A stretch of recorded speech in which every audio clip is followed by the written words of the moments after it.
E por falar em auditor, vamos levar em consideração o auditor de controle e o auditor fiscal. Eu vou falar aqui, ó. O cara tem que ser formado em letras, o cara tem que ser formado em contabilidade, o cara tem que ser formado em economia, em direito, ele tem que ser formado em estatística, ele tem que ser formado... É uma faculdade para cada disciplina. É uma faculdade para cada disciplina. Você considera que o concurso para auditor, seja controle fiscal, é o concurso mais difícil do país? Eu considero. O pessoal fala que o concurso da magistratura, mas a magistratura tu vai navegar sobre as disciplinas que você viu na faculdade. O auditor não tem faculdade para tu estudar tudo. Você tem várias outras faculdades. Administração, né? A administração, por exemplo. Hoje, uma pergunta que o pessoal faz muito.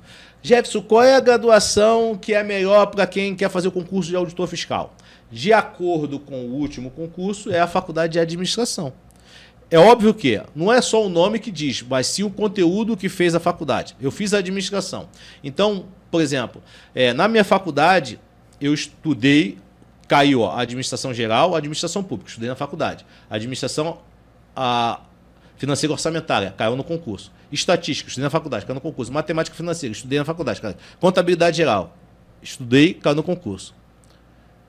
Português, economia. Inglês, economia, estudei, caiu no concurso. Então, assim, grande parte do que, óbvio que você vê só uma referência. Claro, né? claro. Sim. Mas você já tem essa referência para poder estudar, cai no concurso. Então, hoje, a faculdade que mais se aproxima do conteúdo que cai para auditor fiscal é de administração. Interessante. Administração. Vamos saber. Você é formado também em Direito? Você falou... Não, eu fiz até 5º período, depois eu parei. Parou? Parei. Caramba, hein? Porque eu tinha um objetivo.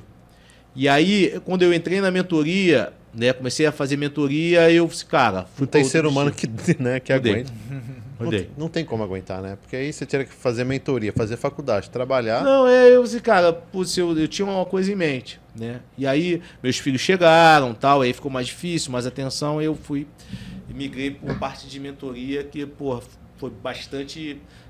vamos dizer assim, bastante desafiador para mim, né? E bastante gratificante para mim. Ô, pessoal, eu vou fazer uma pergunta pro Jefferson agora. Você que quer passar na Receita Federal, tá? Eu vou pedir para ele falar um pouquinho do trabalho. O que em tese o auditor faz, de modo geral, para você se incentivar. Sabe o negócio do terno que ele falou? De repente você pode sair para comprar seu terno aí, porque ele vai contar agora um pouquinho do trabalho da Receita Federal, para te incentivar.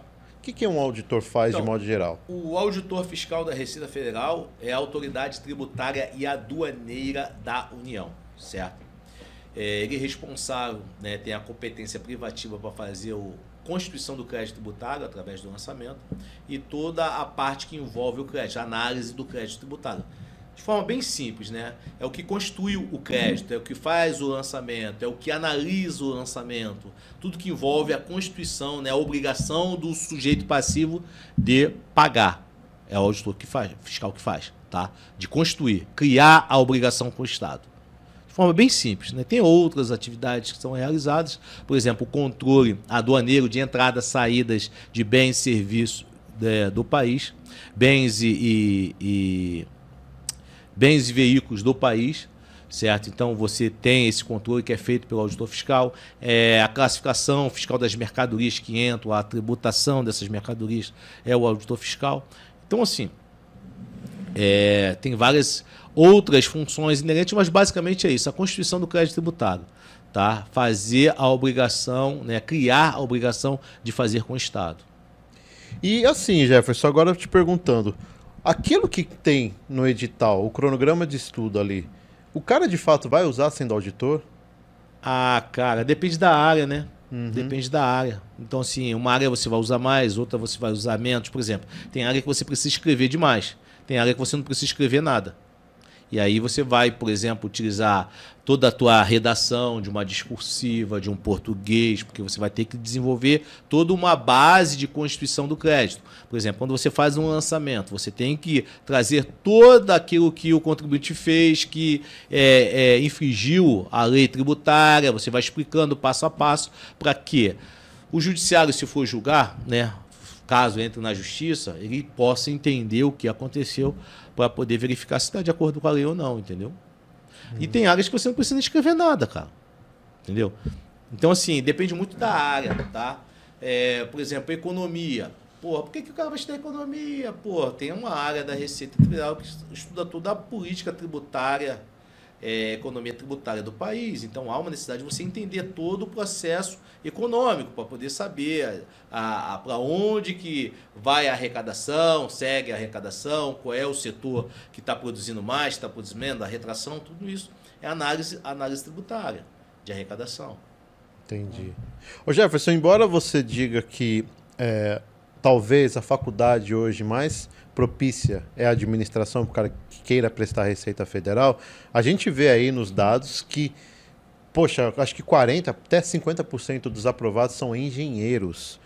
O que acontece com esses engenheiros aí? Primeiro, tem engenheiro pra cacete no país, né? E aí, óbvio, aí vai se aumentar. Segundo, porque o engenheiro é muito prático, né? Ele tem uma visão muito mais prática do negócio. Então, ele sabe se fizer isso, dá isso. Se fizer isso, faz isso. Então, ele facilita o processo de estudos. Né? Facilita o processo de estudos. Mas tem muito dentista aprovado também na Receita Federal, tá? Tem dentista também, muito né? Dentista. Por quê? Pode falar. Por quê? Porque o cara, para estudar odontologia, tem que estudar pra cacete, né? Sim. E aí o cara já cria esse modelo de estudos. Aprende a estudar, né? Ele aprende a estudar. E aí que eu te falo, tudo que você fez no passado, você carrega para o seu processo de estudos. Mas no caso do engenheiro, não pode aplicar isso também? Porque normalmente o curso de engenharia é um curso que pega muito cara, né? O cara tem que estudar muito, às vezes até curso integral. Por exemplo, o cara que faz o ITA, o IME, aqui na USP, Poli, esses caras já são acostumados a ficar com a bunda na cadeira.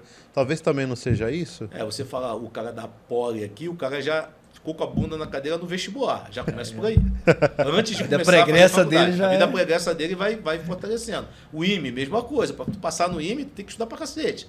Então, assim, um moleque de 17, 16 anos é um moleque que já tá voando, cara. Eu lembro que quando eu estava estudando para sargento, tinha um moleque de 14 anos que me dava aula, que estudava no colégio naval. Os caras eram bons. Porra, os moleques são ZT, velho. Os moleques são esquisitos. Os moleques, assim...